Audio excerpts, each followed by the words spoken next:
while developed economies represent around 80% of the global GDP in 2000. The ratio fell to around 60% in 2019.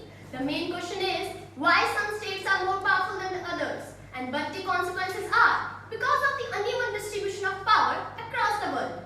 What would happen if power shifts from one state to another, or indeed from one region to another? If we go and look back at the history, we found such great shifts when France became increasingly powerful following the French Revolution, and the economic rise of Germany a century later was one of the more obvious causes of World War I. Similarly, the United States and Soviet Union following the World War II was the principal cause of the Cold War. The key question which rises today is, would the history repeat itself?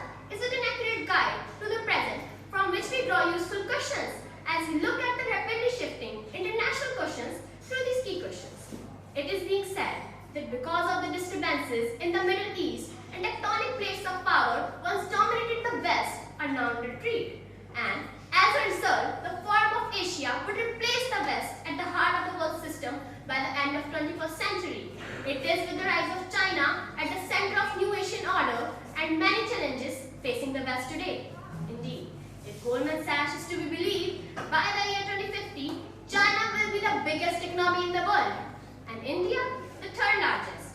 In 1950, Asia was an economic pygmy, representing no more than 5% of the world's production. In later century, it could well be more than 60%. That's the scale of the change. Still, it should not be underestimated that United States and other European countries have stable political systems, institutions, connections, and will remain a major factor moving forward. Still, Asia had given it a challenge.